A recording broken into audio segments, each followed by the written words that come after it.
Hello, सभी का स्वागत व अभिनंदन, सभी को प्रणाम। आज हम रामायण तो आप लोगों ने बहुत सुनी होंगी, पाठ भी सुने होंगे। तुलसीदास की रामायण, दूसरी रामायण है।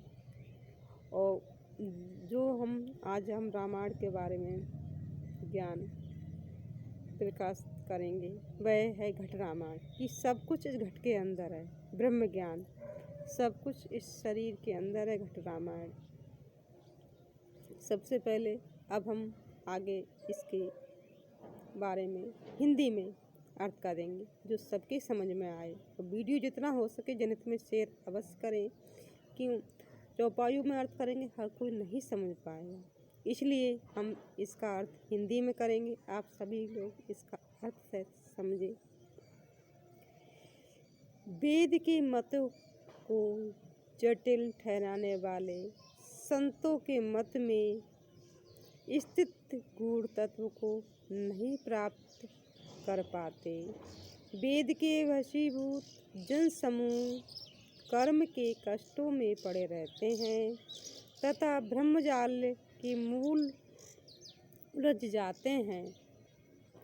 हे सखी, इष्ट जन रच रच कर कर्म भाव को करते रहते हैं और इसी भ्रम के भाव में सब पक पक कर मरते जाते हैं। जीवित रहते हुए उस अगम तत्व का कोई रहस्य नहीं पाता और मरने के बाद मुक्ति मुक्ति कहकर बुलाता रहता है। हे सखी, ये सारा संसार अंधा है और सभी के सभी काल के फंदे में फंसे पड़े हैं। उन्हें संतों को कही हुई बातें अच्छी नहीं लगती।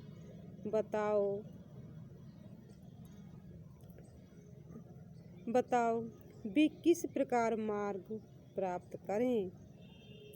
यह बातें तो चारों युगों से आ रही हैं और सबके मन में मल की रसन जमी हुई है। यहाँ नर देह भटक कर आया है और उसने संत कृपा से ज्ञान था चित्त द्वारा अपना घर पहचान कर प्राप्त कर लिया है। संतों के चरणों को पकड़कर भवसागर से अब निकल कर तुम तर जाना। इस जीव के कार्य को समझकर सभी जगत की लज्जा से विचलित कर गए हैं। तुलसी साहब कहते हैं कि जब उनका नर शरीर छूट जाएगा तो पुनः ये शरीर नहीं प्राप्त करेंगे। इसके इष्ट देवता पानी और पत्थर के हैं। ये झूठे भ्रम की खान को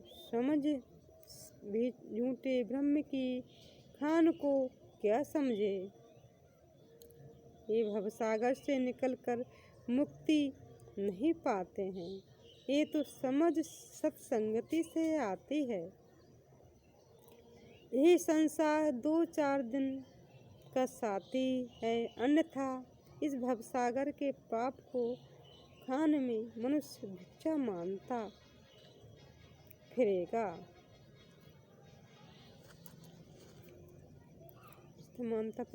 आगे इससे थोड़ा सा और अर्थ आपको देते हैं। ये शरीर रत्न के समान है, इसे बार बार नहीं पाओगे।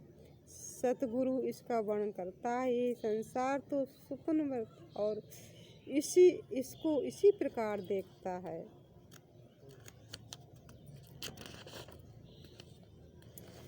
संसार में दिन 4 प्रेम के साथी हैं। इस संसार में दिन 4 प्रेम के साथी हैं। उसके बाद अभी सभी इस भवसागर में भीख मांगने वाले भिखारी हैं। इस संसार का व्यवहार कुछ इसी प्रकार है। सारा जन्म जुए में जैसे हारता हुआ व्यतीत हो रहा है। किसी की समझ में कोई बात नहीं आती और कभी संत शब्द को उल्टे अर्थ में गाते हैं। हे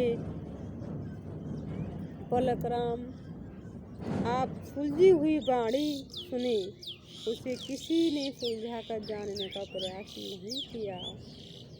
मैं एक सेठ के प्रसंग को आधार बनाकर अपनी बातें कह रहा हूँ, इससे अपने ढंग को समझो। जिस प्रकार रेखता द्वारा बात कही गई है, इसको अपनी बुद्धि में समझ के लिए आधार बनाओ। संतों की बातें तथा चालें उल्टी होती हैं और बिना परिचय के इसका रहस्य कौन खोल सकता है। उन्होंने ऐसी उल्टी अगूढ़ बातें कही हैं कि भेषधारी पंक्ति उनकी गूढ़ रहस्य को नहीं जान सकते। हे पलकराम, यह ग्रंथों में नहीं लिखा है, प्रयत्न करके देख ले, कोई इसे वहाँ नहीं पाएगा। सुनो, मैं एक सेठ की कथा सुना रहा हूँ। मैं उसके वृत्तांत का सारा संदर्भ रख रहा हूँ। सेठ की दृष्टि से यह कथा विलक्षण है। सांसारिक भाव से इस वृत्तांत पर विचार करें। हे पलकराम, आप सेठ के संवाद को सुने। उनके साथ तो सांसारिकता के अधिक प्रभाव पड़ा है। इस प्रकरण को रेखता कहकर हे पलकराम, अब मैं तुमको सुनाता हूँ। आज के लिए इतना ही काफ़ी है। फिर कभी आप तक और ज्ञान चर्चा, अपना ज्ञान प्रकाश आगे बताएंगे। ठीक है, जितना हो सके वीडियो जनहित में शेयर करें, जिससे सबका हित हो, सबका कल्याण, सबका भला हो। ओम। आज के लिए इतना ही काफ़ी है। प्रणाम सभी को।